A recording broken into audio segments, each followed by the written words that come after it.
can say that they don't know what توحید is. Basic یہ ہے کہ اللہ تعالیٰ نے ایک ایسا جہان کثرت تخلیق فرمایا ہے کہ جس میں ہر چیز دوسرے کا تضاد ہے. یہ ہم پہلے بھی بات کر چکے ہیں. اگر حق ہے کائنات میں تو باطل بھی پایا جاتا ہے, اگر عروج ہے تو زوال بھی پایا جاتا ہے, اگر اجالا ہے تو اندھیرا پایا جاتا ہے, اگر علم پائی جاتا ہے تو جہالت بھی پائی جاتا ہے. تضادات کے اندر, اس پیرنگ کے اندر دنیا چل رہی ہے. اور یہ ایسا کیوں ہے؟ تو اس کا جواب یہی ہے کہ یخلق ما یشاء, جیسے وہ چاہتا ہے بناتا ہے. Nobody can ask him why you have created it like this, but this is exactly how we find these things. تو ایک کائنات کے اندر جو ایک بہت بڑا پیر ہے, بلکہ جس کو کہا جائے گا کہ سب سے بڑا اپوزٹس کا پیر ہے, وہ ہے وحدت اور کثرت. oneness and multiplicity, they both stand bang opposite to each other. اور ایک کا حقیقتاً تصور دوسرے کے بغیر واضح نہیں ہوتا. تو یہ ایک پیر ہے وحدت کا اور ایک کثرت کا ہے. اور مسلمان کو کیونکہ توحیدی مزاج دیا گیا ہے اور حضور نے ایسی ٹریننگ کی ہے کہ آج بھی ہر مسلمان کے اندر اس توحید کی جھلک نظر آتی ہے, اور یہی فکر ہم سب کے اندر پائی جاتی ہے. اور اگر ہم بطور انسان, بطور وجود اپنے آپ کو دیکھیں تو ہمارے اندر بہت کثرت پائی جاتی ہے. If you look at yourself, there is multiplicity, there is آگ ہے, پانی ہے, ہوا ہے, مٹی ہے, روح ہے, ہاتھ ہیں, پیر ہے. I mean like just کثرت در کثرت در کثرت ہے. اور پھر ہمارے اندر کوئی ایک ایسی چیز پائی جاتی ہے which is like in abstraction تمام مخلوقات ایک ہو جاتی ہیں جس کو ہم روح ربی کہتے ہیں. تو یہ وحدت اور کثرت جو ہے وہ ہمارے اوپر بھی لاگو ہے. اور ہمارے اندر اگر آپ تھوڑا سا اپنے اندر غور کریں تو ہمارے اندر جبلتیں ہیں, ہمارے اندر جذبات ہیں, ہمارے اندر طبیعتیں ہیں, ہمارے اندر تقویٰ ہے, ہمارے اندر فسق و فجور ہے, ہمارے اندر حرص ہے, ہمارے اندر سخاوت ہے. تو یو ول سی, اور جتنی یہ چیزیں پائی جاتی ہیں ہر ایک کی اپنی کوئی ڈیمانڈ ہے. Every thing is demanding some thing. سکون کی بات میں کرنے لگا تو میں نے کہا شروع میں اس کو نپٹا دیں. تو میرا ہر جذبہ مجھ سے کچھ چاہ رہا ہے. It wants my attention, it wants investment. چاہے وہ محبت ہے, چاہے وہ نفرت ہے, چاہے وہ رحم کا جذبہ ہے, چاہے وہ ظلم کا جذبہ ہے, لیکن بہرحال وہ میرے سے کچھ ٹیکس لیتا ہے, میری توجہ بھی لیتا ہے, and then it wants me to do something. تو اس سے ہوتا یہ ہے کہ ہم اتنے زیادہ منتشر ہو جاتے ہیں ان کی ڈیمانڈز پوری کرتے کرتے. ہمارے صوفیاء کہتے ہیں کہ انسان وہی سکون میں رہتا ہے جو اپنی طبیعت کا بوجھ نہیں لیتا, کیونکہ ہماری طبیعت میں بہت ایسے عناصر پائے جاتے ہیں جو ہمیں مسلسل ہر وقت بانٹ رہے ہیں, منتشر کر رہے ہیں اور بے سکون کر رہے ہیں. اور اب یہ سکون جو حاصل کرنا ہے تو صوفیاء کا درس یہ ہے کہ سکون صرف وحدت میں ہے, کثرت میں نہیں. تو جو اس کثرت کا خالق ہے اگر اس کے ساتھ جڑ جاؤ گے تو وحدت جو ہے وہ تو ایک ہی فوکس کا نام ہے, اس میں تو کسی ڈسٹریکشن کا سوال ہی نہیں پیدا ہوتا. تو یعنی ہمارے اس بے سکونی کا جو حل بتایا ہے صوفیاء نے, اور ایون قرآن نے بھی بتایا ہے, وہ یہ ہے کہ تم کثرت سے وحدت کا سفر کرنا سیکھو. اب کیونکہ وہی ماوا ہے, وہی مرجع ہے, ہر چیز کو وہ تناسب دے رہا ہے, ہر چیز کو توازن دے رہا ہے, اور وہ خود کہہ رہا ہے الا بذکر اللہ تطمئن القلوب, اللہ کی یاد سے ہی دل جو ہیں وہ سکون پاتے ہیں, اطمینان پاتے ہیں. کیوں اطمینان پاتے ہیں؟ کیونکہ جب آپ فوکس کرتے ہو ذکر خدا میں, خدا کے اوپر, تو وہ جو کثرت ہے وہ آپ سے محو ہونا شروع ہو جاتی ہے, اور جب وہ محو ہوتی ہے تو ڈسٹریکشن کم ہو جاتی ہے. اور اطمینان تو ایک ایسی چیز ہے کہ ہر نفس کو درکار ہے. کوئی ایسا بندہ نہیں ہے جو کہے گا میں بے سکون رہنا چاہتا ہوں. Every body says that they want اطمینان. تو ایک معاشرے کو اگر آپ دیکھیں تو اس میں اتنی ملٹیپلسٹی ہے, اتنی کثرت پائی جاتی ہے پورے معاشرے میں. ہر بندے کی اپنی دلچسپی ہے, ہر بندے کی اپنی رضا ہے, اپنی ڈیمانڈ ہے, اپنی ڈیزائرز ہیں.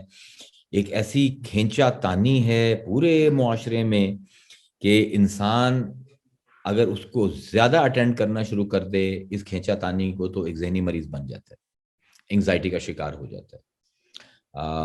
اور ظاہری بے سکونی جو ہے یہ پھر صرف ظاہر تک نہیں رہتی, یہ ہمارے قلبی عدم اطمینان کا بھی باعث بنتی ہے. اور یہ صرف ایک انڈیویجول کی سطح تک نہیں رہتی, because society is the collection of individuals. تو when individuals are anxious it is projected in the society. تو پورا معاشرہ جو ہے وہ بے سکونی کی ایک لہر کے اندر چلا جاتا ہے. تو جب تک ہم واحد کی طرف نہیں مڑتے جو تمام نظام کا خالق ہے, جب تک ہم اس صاحب کن کے پاس نہیں جاتے, تو صوفیاء کہتے ہیں کہ واحد حقیقی ضامن سکون کا خدا ہے, بیکاز اس کے اندر, خدا کے اپنے اندر, اس کی ذات میں کوئی ملٹیپلسٹی نہیں پائی جاتی.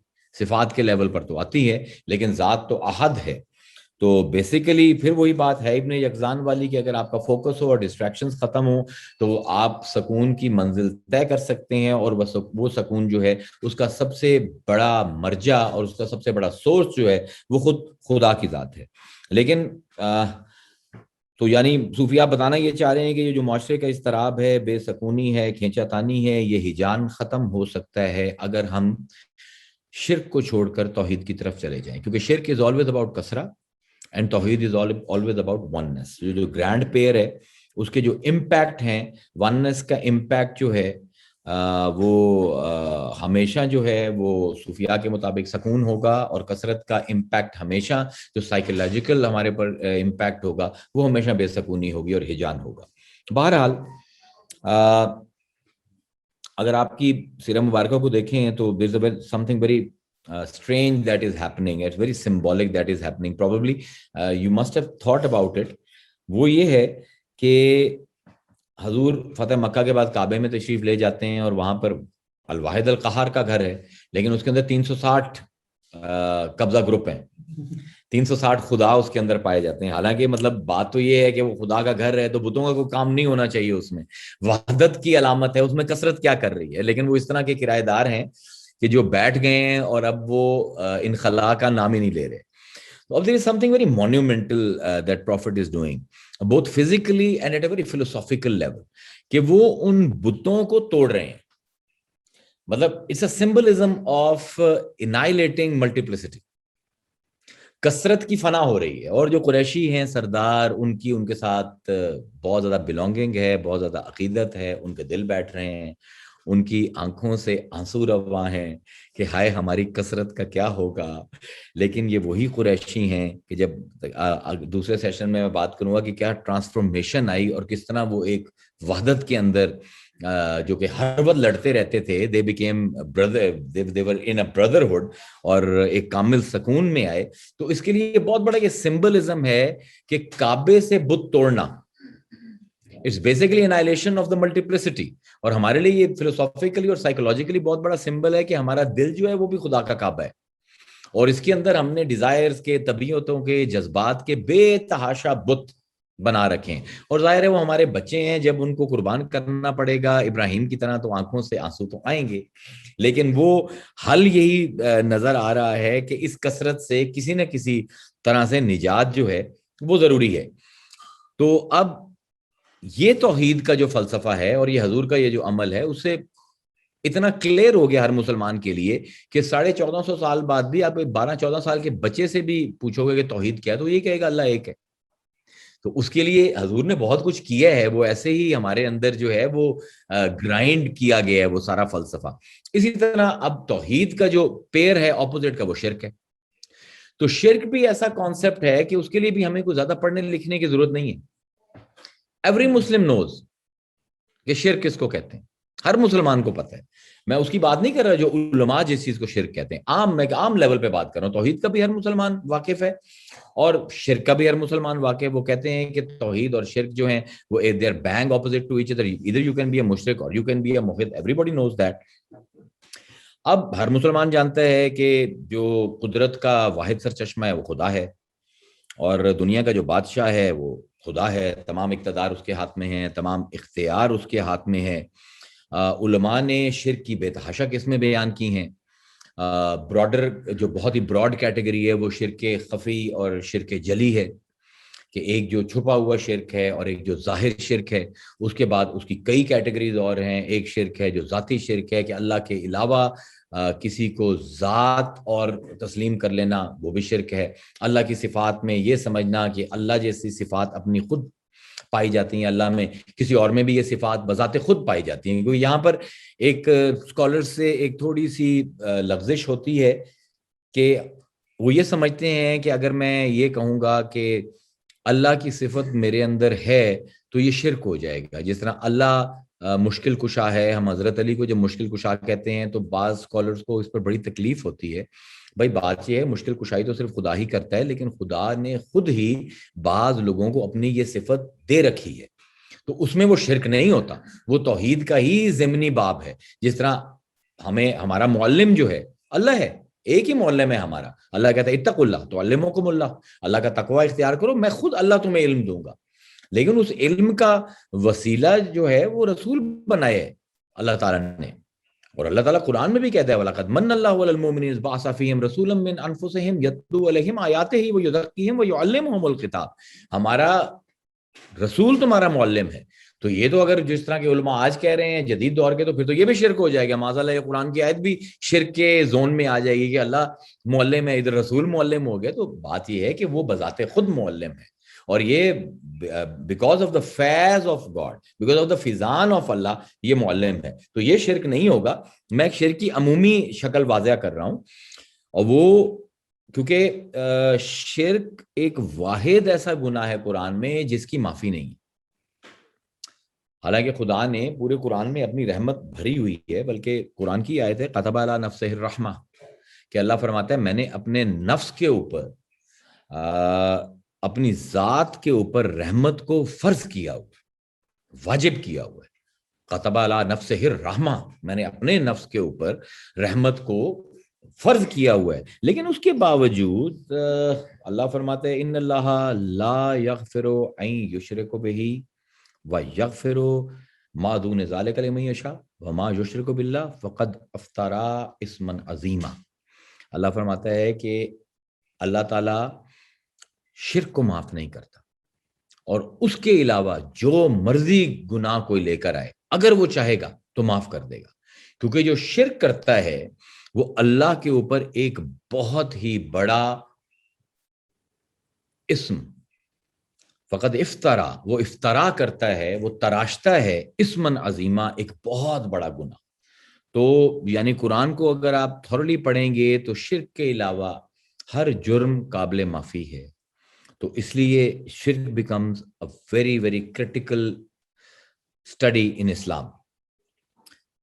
یعنی ہر باب کے اندر غلطی معاف ہے, باب توحید میں غلطی مہلک ہے, سنگین ہے, اس کی کوئی بچت نہیں ہے.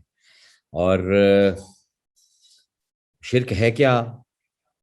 دو بنیادی طور پہ شرک کی جو قسمیں ہمارے فلسافیکل تھاٹ میں آتی ہیں, وہ ایک یہ ہے کہ شرک یہ ہے کہ ایک مجھے جو یہ کثرت نظر آ رہی ہے میں یہ سمجھوں کہ اس کے پیچھے بھی ایک کثرت ہے.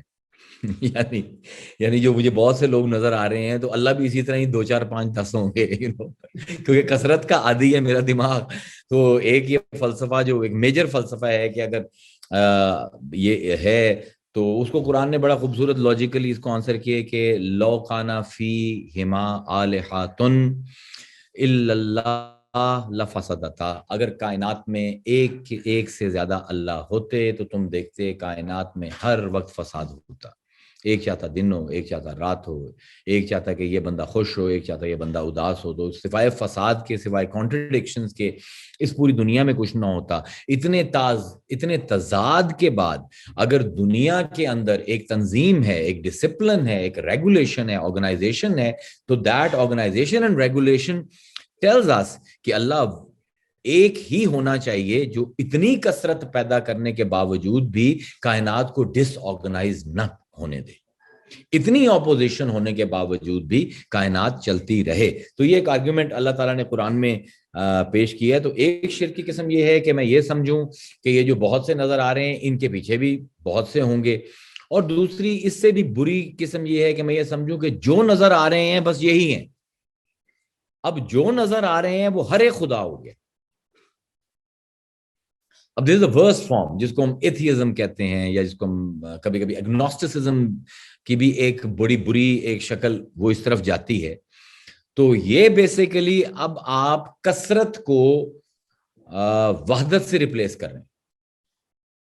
اب ہر وجود جو ہے وہ بذات خود قائم ہے اور بذات خود عمل کر رہا ہے, اور یہ وہ شرک ہے جو بہت سے معاشرے میں پایا بھی جاتا ہے. یہ جب یہ شرک جو ہے جو کثرت کے پیچھے کثرت دیکھنے کی نادانی اور جہالت ہے, وہ جن معاشروں میں آ جاتی ہے تو پھر ان کی جو ایکسٹیریورائز ہوتا ہے یہ بت قدوں سے ہوتا ہے کہ آپ نے اسٹیچوز بنا دیے خدا کے اور آپ نے ان کی پرستش شروع کر دی. یہ شرک جلی ہے اور یہ بھی دنیا میں بہت پایا جاتا ہے. کبھی ایک بت کے سامنے جھک رہے ہیں, کبھی دوسرے بت کے سامنے جھک رہے ہیں.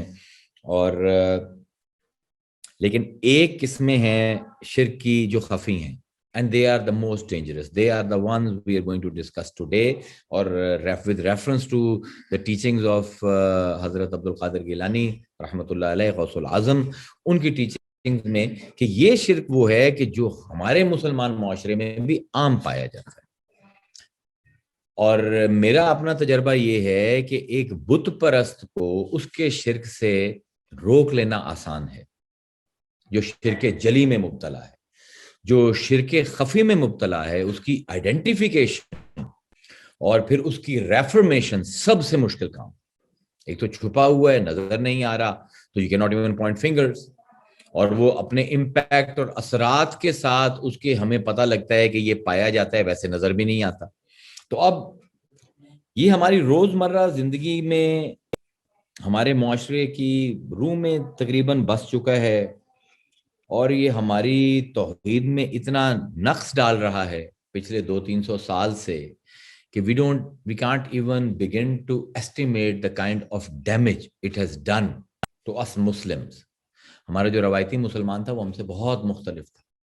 اس کی بنیادی وجہ یہ ہے کہ ہم اس شرک خفی میں مبتلا ہیں بغیر جانے ہوئے کہ ہمیں مرض ہے.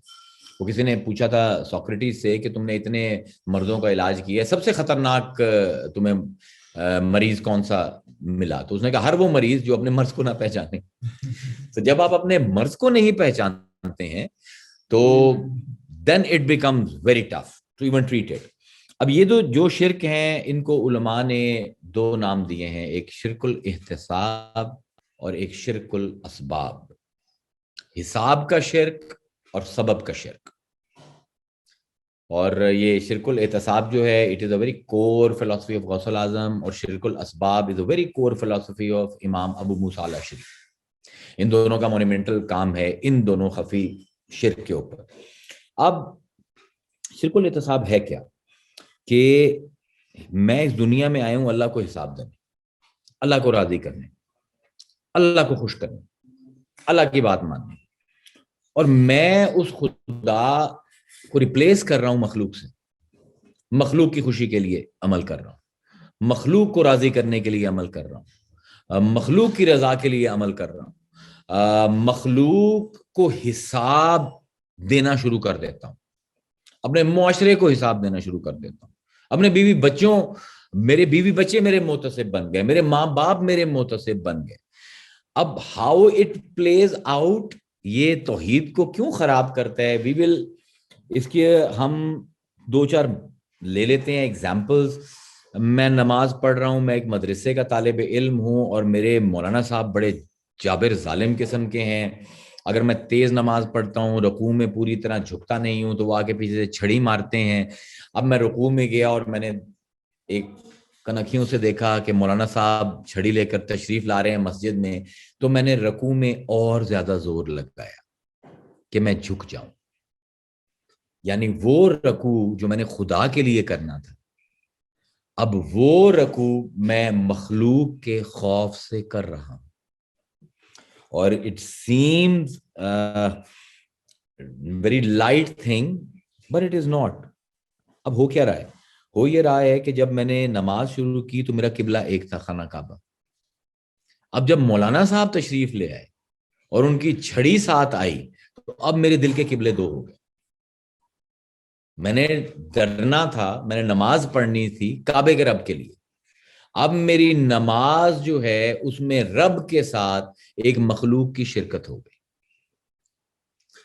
اور لوگ کہتے ہیں یار کوئی بات نہیں, چھوٹا سا شرک ہے, یہ تو شرک صغرا ہے, یہ کوئی بڑا شرک تو نہیں ہے. تو بھائی وہ تو بات آپ کی ٹھیک ہے, لیکن مسئلہ یہ ہے کہ شرک کی کوئی بھی شکل قابل معافی نہیں ہے, چاہے وہ چھوٹا ہو چاہے وہ بڑا ہو, چاہے وہ شرک خفی ہو چاہے وہ شرک جلی ہو. یہ ساروں کے سارے اللہ تعالیٰ نے یشرک پہ ہی ایک ہی قلم کے ساتھ سب کو ایک میں اندر لے آئے, کوئی معافی نہیں ہے اس چیز کی. اور جو خالص توحید ہے وہ آپ کے دل میں تب تک آ ہی نہیں سکتی جب تک آپ اس شرک کو آئیڈینٹیفائی نہ کرو. اب ہمارا مزاج یہ ہوگا کہ ہمارے جو اسلام کے مبلغین ہیں انہوں نے وہی اسٹک اینڈ کیرٹ کی اپروچ ہے, جنت اور جہنم سامنے رکھ دی ہے. اب نماز بھی اگر پڑھنی ہے تو it will be kind of ادھر فیئر اور ادھر ہرس آف جنت. تو شاید مبلغ یہ بھی نہیں سمجھ رہا کہ وہ قوم کے باب توحید میں رکھنا ڈال رہے. مطلب اب یہ نماز جو ہے وہ خدا کے لیے تو نہیں ہوگی نا, ٹھیک ہے نماز تو ہو جائے گی, فرض تو ادا ہو جائے گا, لیکن ان پیورلی توحیدی اسپرٹ تو وہ نماز تو خود مخلوق کے لیے, کیونکہ جنت بھی مخلوق ہے اور جہنم بھی مخلوق ہے. تو اب آپ اگر ایک مخلوق کے خوف کے لیے یا ایک مخلوق کے چاہت کے لیے نماز کا آپ کا آبجیکٹو ہی یہ بن گیا ہے, تو اب تو اللہ کی مرضی ہے وہ اس کو قبول کرے یا نہ کرے. مطلب دیر از نو ججمنٹ کال. اور یہ مائنڈیڈ کہ میں یہ ایلیٹسٹ کوڈ کی بات کر رہا ہوں, it is not for every one, کیونکہ ہم یہاں پر تصوف اور اپنا گرامر آف لو کے اندر ہیں, تو اس میں افورڈ کرتا ہوں یہ باتیں کرنا, ورنہ عوام پر اس کا بوجھ نہیں ہے. یہ ان لوگوں کے لیے بوجھ ہے راہ سلوک پر چل رہے ہیں, یہ ان کے لیے شرک کی یہ چیزیں بیان کی جا رہی ہیں جن کے ذہن پروسیس کر سکتے ہیں اس چیز کو. اب ہمارا مزاج یہ ہو گیا کہ ہر وقت ہی ہم تنقید کرتے ہیں, خاص طور پہ ہمارے جو مبلغ بن جاتے ہیں یا مشائخ بن جاتے ہیں تو سوائے کرٹیسزم کے ان کو کچھ نہیں آتا. ایک لڑکی آئی ہے اور اس نے دوپٹہ نہیں کیا ہوا, یا دوپٹہ اس نے ویسے نہیں کیا ہوا جس طرح شیخ صاحب سمجھتے تھے, جس طرح مولانا صاحب سمجھتے تھے, تو اب وہ زبان سے یعنی وہ تنقید نکل رہی ہے, وہ بدتمیزیاں نکل رہی ہیں, وہ ہارشنس نکل رہی ہے کہ وہ لڑکی بیچاری اپنا پلو جو ہے دوپٹے کا سیدھا کرتی ہے یا اپنے سر پر دوپٹہ رکھتی ہے. اور کیوں رکھتی ہے کہ یہ اس بدتمیز کی بدتمیزی بند ہو جائے. She is not doing it for God. She is not doing it for God. مطلب I know people are going to get really disturbed with these things, لیکن ہمارے قادریوں کا تو یہ مطلب this is our core, یہ ہماری کور ہے کہ وہ بیچاری اگر پہلے اس نے پلو آدھے سر پر بھی لیا تھا تو خدا کے لیے لیا تھا, اب وہ پلو مخلوق کے لیے لے رہی ہے, تو اس سے تو وہ آدھا پلو بہتر تھا, اس سے تو بہتر تھا کہ وہ نہ لیتی. یعنی جو آبجیکٹو ہے آپ کی لائف کا, آپ نے حساب خدا کو دینا ہے, مخلوق کو نہیں دینا. یہ یعنی بنیادی طور پر یہ شرک الاحتساب جو ہے وہ آپ کو بتا ہی رہا ہے کہ آپ کا قبلہ ایک ہے, آپ نے اپنے قبلے دو نہیں کرنے. آپ کا محتسب ایک ہے, آپ نے دو محتسب نہیں کرنے. اور اب تو خیر ہمارے مبلغین اور مقررین کا مزاج یہ ہو گیا کہ لگتا ہے کہ امت پوری بھیڑ بکریاں ہیں اور وہ ہانک ہانک کے ان کو جنت میں لے کر جا رہے ہیں, ڈنڈا ہاتھ میں ہے, اور ایسی تقریریں کر رہی ہیں کہ we have to drive this sheep home. They are not sheep, they are human beings. اور یہ خوف کی چھڑی کے ساتھ اگر آپ کسی کو نماز کے لیے مسجد میں بھی لے کر آئے تو وہ خدا کے لیے نہیں آ رہا, وہ آپ کے خوف کی وجہ سے آ رہا ہے. It is very counter productive. اور جو یہ کر رہے ہیں دے ہیو ٹو انڈرسٹینڈ کہ اسلام کا مزاج کیا ہے, قرآن کا مزاج کیا ہے, کہ اللہ فرماتا ہے لا اکراہ فی الدین قد تبین الرشد من الغی. دین میں کوئی اکراہ نہیں ہے, دین میں کوئی کراہت نہیں ہے, دین میں کوئی زبردستی نہیں ہے. قد تبینا, قد بینا اللہ نے نہیں کہا کہ میں نے تمہارے لیے راہیں کھولی ہیں, یہاں پہ ہے ابن یقظان آ جائے گا. قد تبین الرشد من الغی, تمہارا اندر جانتا ہے کہ کون سا راستہ گمراہی والا ہے, کون سا راستہ ہدایت والا ہے.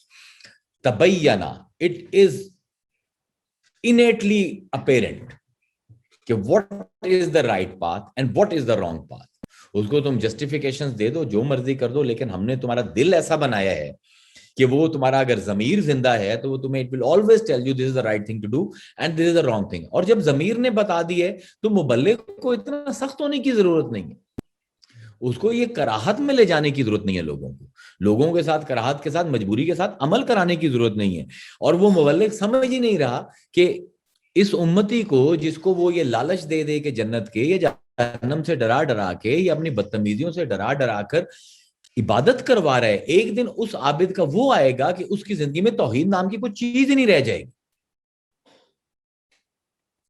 اگر آپ ٹھنڈے دماغ کے ساتھ، ٹھنڈے دل کے ساتھ اگر معاشرے کا جائزہ لیں تو جو مسجدیں نمازیوں سے بھری ہوئی ہیں، اگر آپ کبھی انٹرویو کریں تو آپ کو خال خال کوئی ایسا نمازی ملے گا جو کہے گا میں رب کو راضی کرنے کے لیے نماز پڑھ رہا ہوں. اس کو وہی ڈنڈا ہی نظر آئے گا، یا معاشرے کی ویلیڈیشن، اپنے استاد کی، مولانا کی، شیخ کی ویلیڈیشن کے لیے نماز پڑھے گا، یا کسی کی بدتمیزی سے بچنے کے لیے نماز پڑھے گا، یا جہنم کا خوف کو سامنے رکھ کر نماز پڑھے گا. اس کا باب توحید کرپٹ ہو چکا ہے. As long as a nation, as a امت ہم اس چیز کو نہیں سمجھیں گے کہ ہم سے کیا what about when women are forced. سوال پورا نہیں آ رہا، مجھے اتنا ہی آ رہا ہے، میں اس کو دیکھ لوں. یہ تو بہت زیادہ کھل جائیں گی، بہت زیادہ ہے، بہت زیادہ ہے. نہیں وہ تو دیکھیں نا، وہ شرک ہے نا. آپ کسی کو قانون خدا کے علاوہ فورس کر رہے ہیں.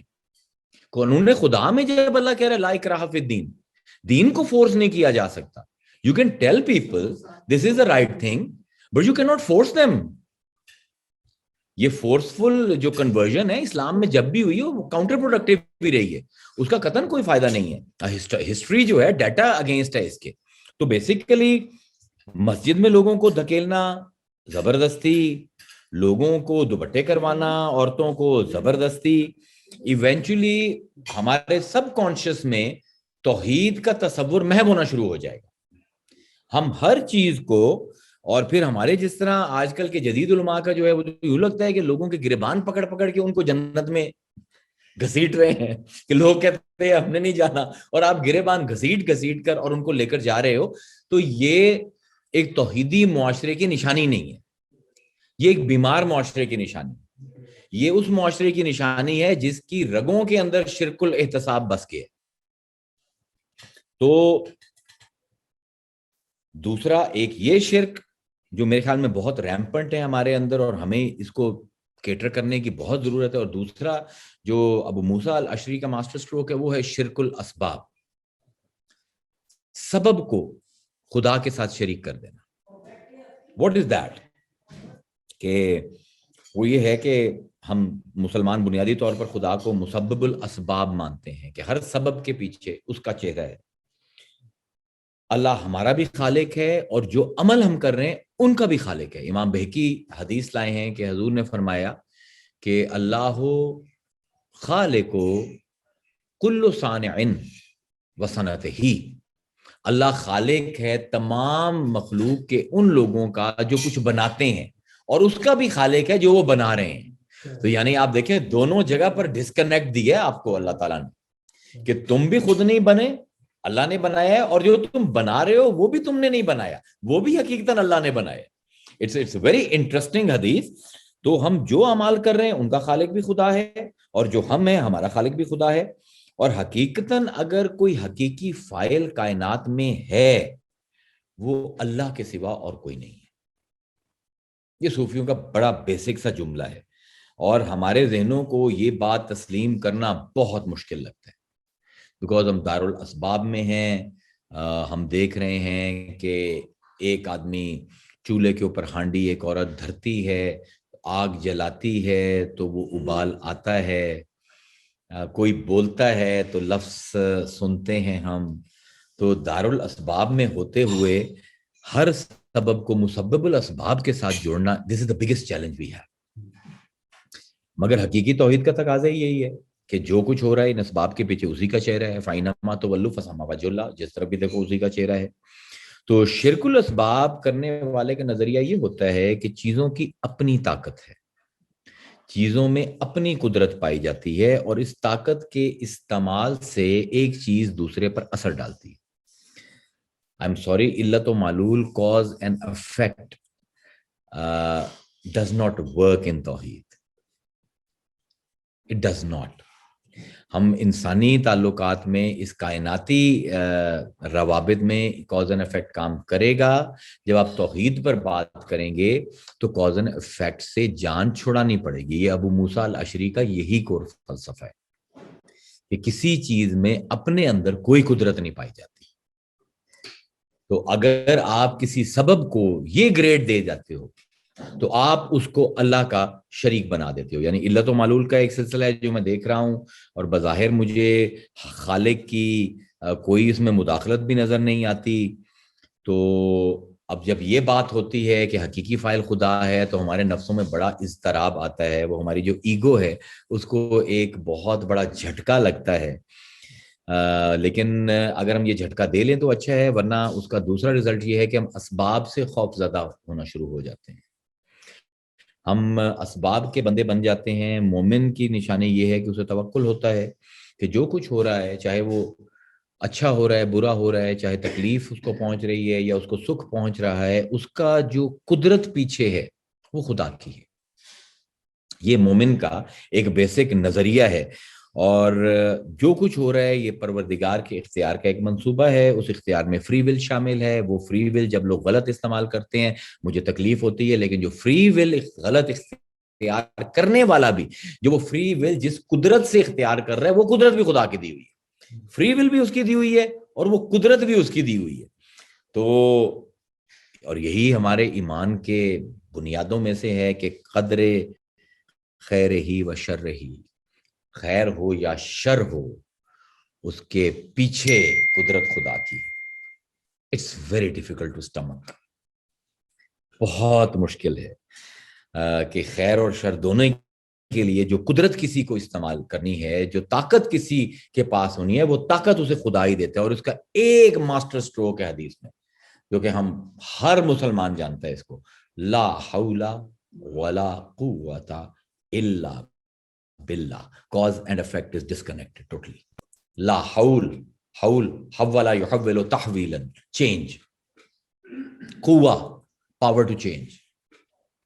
There is no change and there is no power to change except with God. اگر تمہارے اندر قدرت بھی ہے تو اللہ کہہ رہے ہیں میں چاہوں تو تم وہ قدرت ایکٹیویٹ کر کے چینج نہیں لا سکتے. So I am one who can give you قدرت and not give you change. And I am the one کہ جو تمہاری قدرت کے بغیر چیزوں کو چینج کرتے. یہ ہمارا ایک سٹینڈرڈ فیتھ کا آرٹیکل ہے جسے ہم مسلمان بہت عرصے سے بھول چکے ہیں. ابو موسیٰ الاشعری feared that and yes we have reached there. کہ ناؤ ہم اسباب کے بندے ہیں, ہم کاز اینڈ افیکٹ کے بندے ہیں. ہمارے ذہن اتنے گرپ ہو چکے ہیں کہ جب مجھے تکلیف پہنچتی ہے تو مجھے مخلوق نظر آتی ہے, جب مجھے خوشی ملتی ہے تب مجھے مخلوق نظر آتی ہے. ابو موسیٰ الاشعری warned us, ہمارے صوفیہ وارن کرتے رہے کہ بندے کا پتر وہ ہے جو کڑوا, میٹھا, اچھا, برا دونوں کو پیے اور دونوں کے پیچھے خدا کی قدرت دکھے. ہمارے شعراء نے بڑی خوبصورت اس پر کام کیا ہوا ہے. وہ ایک بڑا مشہور شعر ہے کہ لطف سجن دم بدم کہر سجن گاہ گاہ. اللہ کا لطف ہر وقت میرے اوپر ہوتا ہے, کہر کبھی کبھی ہوتا ہے. لطف سجن دم بدم کہر سجن گاہ گاہ, ای بھی سجن واہ واہ, اون بھی سجن واہ واہ. So this is like core philosophy. It looks like a lunatic's dream, but actually it works. If you implement it, it works. اب علت اور معلول کے اگر ہم کاز اینڈ افیکٹ کے تناظر میں دیکھیں تو خدا کہہ رہے علی کل شیء قدیر, میں ہر چیز پر قدرت رکھتا ہوں. جب یہ توکل ہمارے اندر آ جاتا ہے تو the first impact we have, the first effect we have is سکون, is سکینہ, is اطمینان. اس وقت آپ کی یہ انگزائٹی جو ہے, جب یہ باتیں شعور کو سمجھ آنی شروع ہو جاتی ہیں کہ لا حول ولا قوت الا باللہ, وہ قدرت بھی اسی سے میں نے لینی ہے اور قدرت لے کر بھی میں نے اکڑنا نہیں ہے. وہ قدرت ایکٹیویٹ ہوگی, اس کی ایکٹیویٹ ہونے سے کوئی فرق ہوگی یا نہیں ہوگی, جزا اور سزا کا کانسیپٹ کیسے بنا؟ فری ول کی وجہ سے. وہ ہم علیحدہ بات کریں گے. ابھی مجھے یہ مکانے نہیں, مجھے پتا ہے ابھی کافی سوال, ہزاروں سوال آپ کے ذہن میں جنم لیے ہوں گے. میں نے بھی جب ابو موسیٰ الاشعری کو پڑھا تھا اور غوث اعظم کو, تو میرے بھی 6 مہینے گزر گئے تھے اور سمجھ نہیں آئی تھی. اس کے بعد اللہ کا فضل ہوا کہ سمجھ آئی. تو بات یہ ہے کہ اس کائنات میں جتنے بھی یہ پردے پائے جاتے ہیں, ہر پردے کے پیچھے جو قدرت ہے وہ خدا کی. آپ کسی بھی سبب کو انٹرنسک پاور نہیں دے سکتے. غزالی نے پورا باب اس پر قائم کیا ہے کہ ایک عورت جو ہے وہ چولہے کے اوپر پانی دھرتی ہے اور وہ قہوہ بنانا چاہتی ہے اور وہ آگ جلاتی ہے وہ مومنہ ہے اور وہ آگ جلا رہی ہے. وہ اس وقت آگ جلاتے ہوئے بھی یہ نہیں سوچ سکتی کہ یہ آگ اس کو گرم کرے. شیوے سے یہ وہ سبب ہے جس کو خدا نے یہ قدرت دی ہے کہ یہ جلا سکتا ہے. لیکن اگر خدا چاہے تو آگ جلتی بھی رہے, پانی نہیں ابلے گا. It seems like a very difficult thing to do. یہاں پر توکل comes into play. اور اگر توکل نہیں ہوگا تو پھر سکون نہیں آئے گا. پھر وہ آپ یہی کہیں گے سکون صرف قبر میں ملے گا. پھر تو یہی ہوگا, زندگی میں تو سکون نہیں آئے گا. اب اگر آپ اس کو پریکٹیکل ایگزامپل دیکھیں تو حضرت علی جنگ میں ایک یہودی کے ساتھ لڑائی ہو رہی ہے. He is one of the best and Ali is of course he is like Achilles of Islam. اور لڑائی ہو رہی ہے کئی گھنٹے گزر گئے, نہ وہ حضرت علی کو زیر کر سکتا ہے نہ حضرت علی اس کو زیر کر سکتے ہیں. آخر حضرت علی اس کو ایک داؤ لگاتے ہیں جس سے اس کے ہاتھ پر تلوار لگتی ہے اور زخمی ہوتا ہے تو تلوار اس کی گر جاتی ہے. اب وہ جب جھکتا ہے تو مٹی کے اندر وہ بندہ گر جاتا ہے. تو حضرت علی steps back and he waits for him and he is like very surprised why he has stepped back. He gains his balance and then he sees کہ اس کی تلوار ادھر پڑی ہوئی ہے اور اس کو پتہ لگتا ہے کہ اگر میں تلوار کے لیے I'll reach out he is going to kill me. تو حضرت علی سے کہتا ہے کہ علی اب میرا تو وقت آخیر آگے, ایک سوال دل میں تھا اگر جواب دے دو. تو حضرت علی نے کہا پوچھ لو. میں نے سنا ہے کہ تم بڑے سخی ہو, اگر کوئی حاجت مند آئے تو تم اس کی مشکل کشائی کرتے ہو. انہوں نے کہا اگر میرے کیپیسٹی میں ہو تو یا ڈیلیور. تو اس نے کہا کہ اس وقت مجھے شدید ضرورت ہے تلوار کی, can you give me your sword. تو حضرت علی نے کہا لے لے. اب یہ شرک الاسباب ہمیں جسٹ اس کانٹیکسٹ میں دیکھیں. یہ واقعات ہم ایسے ہی سناتے رہتے ہیں, پیچھے ہمیں پتہ نہیں ہوتا کہ فلسافیکل کیا گیم چل رہی ہے. اس نے تلوار پکڑ لی اور اس نے کہا کہ تجھے ڈر نہیں لگ رہا. تو نے کہا کس چیز کا ڈر؟ تو اس نے کہا تلوار میرے ہاتھ میں ہے. تو نے کہا تو علی یہ نہیں سمجھتا کہ تلوار موت دیتی, موت اور زندگی میرا اللہ دیتا ہے. اور یہ حضرت علی نے کہاں سے یہ سیکھی ہے توحید؟ حضور سے. حضور مدینہ منورہ میں ایک دن بکریاں چراتے ہوئے حضور جا کے ایک درخت کے نیچے سو گئے. ایک کافر نے دیکھا کہ حضور درخت کے نیچے ہیں, اس نے تلوار اٹھائی اور حضور کے آگے سر پر کھڑا ہو گیا اور حضور سو رہے تھے ٹیک لگا کر, اس نے گردن پر رکھی حضور کی اور کہا میں یمنعک منی یا محمد, تجھے کون بچائے گا مجھ سے؟ تو حضور نے آنکھیں کھولی اور حضور مسکرائے اور نے فرمایا اللہ. اس نے یہ جب کانفیڈنس دیکھا تو he got so shaky کہ the sword fell out of his hand. اور وہ حضور نے اٹھائی اور اس کی گردن پر لگائی. انہوں نے کہا میں یمنعک منی, اب یہ بتا تجھے کون بتائے گا؟ تو اس نے کہا میرے پاس ایسے اللہ نہیں ہے. تو یہ ہم these are not stories. اس کے پیچھے توحید اسباب کی اور مسبب الاسباب کا بہت بڑا فلسفہ ہے کہ یہ لوگ سبب کو وہ قدرت نہیں دے رہے. اگر آپ اس کو بالکل ایک صوفیانہ پرسپیکٹو میں یا ایک بیرین ابن العربی کے پرسپیکٹو میں دیکھیں گے تو آپ کو یہ حقیقت سمجھ آئے گی کہ پوری کائنات اسماء ربانی کی فعالیت کا مظہر ہے. اچھا ہو رہا ہے, برا ہو رہا ہے, اس کے پیچھے جو قدرت چل رہی ہے القادر کی چل رہی ہے. تو مجھے ہر ایکشن کے اندر وہ ایکٹر کی جھلک نظر آنا شروع ہو گئی. ہو سکتا ہے کوئی فری ول کو استعمال کر کے غلط ایکشن کر لے, but even then the source of power will remain God, it will remain that کلمہ کن. تو اگر ہر چیز کے پیچھے وہ ہے سو دین دیر از ایک بظاہر تو چیز نیک اور بد ہو سکتی ہے میرے لیے, ظاہر ہے سرکمسٹانشل ہے, اس کے اوپر اجر اور ثواب بھی ڈیفینیٹلی مرتب ہوگا, لیکن at very core ideological level I have to tell myself کہ اس کے پیچھے بھی جو قدرت فعال ہو رہی ہے وہ خدا کی ہو رہی ہے. اتنا سا سوئچ ہے جو اگر لگ جائے تو ہم شرک الاسباب سے بچ جاتے ہیں. اب پھر یہ ہوتا ہے کہ پھر صوفیاء کہتے ہیں کہ پھر وہ غیب کا خدا نہیں رہتا. اگر شرک الاحتساب اور شرک الاسباب دونوں سے بچ جاؤ تو پھر خدا غیب کا خدا نہیں رہتا، بلکہ وہ خدا بن جاتا ہے جو ہر وقت ہر جگہ موجود ہے، بلکہ وہی موجود ہے اور کوئی ہے ہی نہیں۔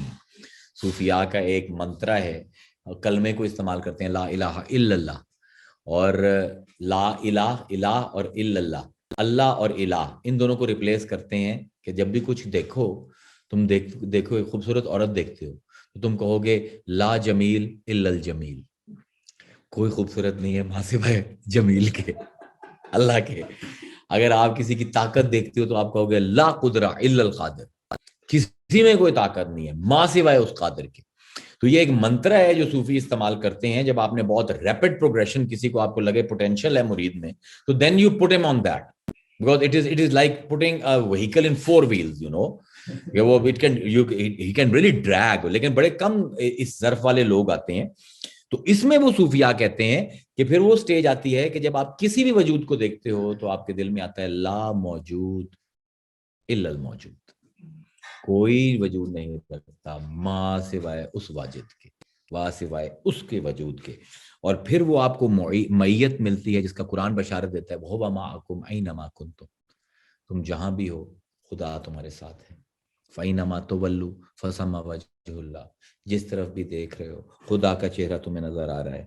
اور پھر وہ قرب، اذا سألك عبادي عني فإني قریب اجیب الدعوۃ الداعی اذا دعان، اللہ اکبر، کہ وہ پھر وہ القریب، بلکہ اب میرے خیال میں ہم پہلے ہی اوور شارٹ کر گئے ہیں 8 منٹ، بریک لے کر 10 منٹ کے بعد دوبارہ آ جاتے ہیں، یہیں سے سٹارٹ کر لیں گے۔ ایکسلنٹ، شکریہ، تھینک یو۔